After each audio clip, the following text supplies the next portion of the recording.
A misconception that a lot of people have about the Second World War is that the European theater was pretty much dominated by the Army, and then the Pacific theater was the Marine Corps with the help of the Army, and the Marine Corps was the main actor. This is actually not true at all. If you look at the Pacific theater, it was actually the Army that did the majority of the landings, that did the or that had the majority of the troops on the ground that engaged in the most ground combat. And this topic is covered by John McManus in his great trilogy, and it goes. The first one is Fire and Fortitude, then the Island Inferno, and then finally to the End of the Earth. And it just goes into great detail about the United States Army in the Pacific Theater during the Second World War. I'm just going to share a couple paragraphs here. This one, I'm just going to go ahead and read it. And on the American side, the land war was fought primarily by the Army, though popular memory has focused almost exclusively on the comparatively smaller Marine effort. The Corps made 15 amphibious combat landings over the course of the entire war. In the spring of 1945, Lieutenant General Robert Eichelberger's 8th Army alone carried out 35 amphibious landings over a 5-week period in the Philippines at full strength, and at its largest size, the Marine Corps mobilized 6 combat divisions comprising about 250,000 troops in theater, all of which were fully dependent on the Navy and the Army for logistical support, since the Corps was designed to function as an expeditionary fighting force, not a self-sustaining military organization. The Army deployed 21 infantry and airborne divisions, plus several more regimental combat teams and tank battalions whose manpower equated to 3 or 4 more divisions. In addition, the Army handled enormous logistical, transportation, intelligence, medical, and engineering responsibilities, not to mention aviation, a huge topic worthy of its own series, but beyond the scope of this one.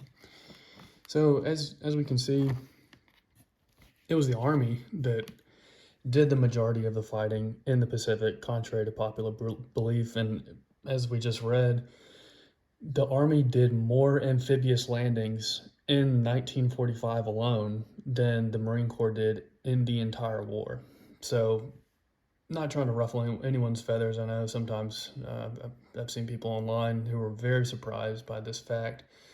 And I know the title of this video is I'm just trying to mess with people. And no way am I trying to minimize the effort of the Marine Corps during the war, but it's just a fact. It was a much smaller portion of the war effort than the Army.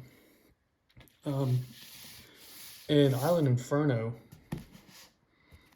so covers the war from during 1944. One of the reasons for the tension between the Army and the Marine Corps really kind of came about during the Battle of Saipan, and John McManus does a great job of covering this in Island Infernos. And basically, there was the Marine general whose name was Holland Smith, and he was very, as I have highlighted, it was a toxic leadership. He did not like the Army. He was very disparaging of them. And during the Battle of Saipan, the Army units were going at a slower pace than the Marine units, and he chalked that up to just because the Marine Corps is better, when in reality, the Army units on Saipan were going through a valley. They were surrounded on high ground. They were receiving incoming fire, just horrible incoming fire. And they had a very difficult time because they had the most difficult spot of the island to advance through. And Holland Smith didn't listen to it. He didn't want to hear excuses. He rarely went to the front to visit his troops. I don't think he ever visited the Army troops. It was, his bias was so blatant and just complete disregard for the Army, for their troops, and this led to a lot of animosity between the Army and the Marine Corps, specifically the higher ups. And I'm going to read a part in here if I can find it. Here we go. It says, the truth is that the core of the conflict was Holland Smith himself.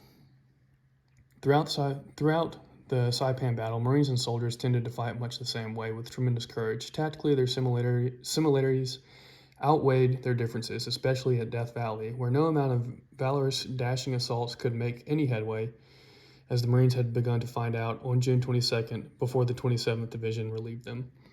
So it's really this animosity between the Marine Corps and the Army kind of goes back, really originates, or maybe not originates, but it came to a head during the Battle of Saipan with this very toxic leader, Holland Smith. I think, if I remember correctly, General Holland Smith wasn't even allowed at the signing of the surrender on the battleship Missouri at the end of the war because of his toxicity and how he rubbed so many people the wrong way.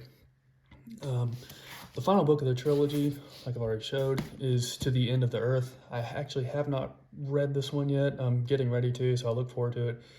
But if you want to know more about the Army and their battles in the Pacific during the Second World War, I would highly recommend John McManus's trilogy about it.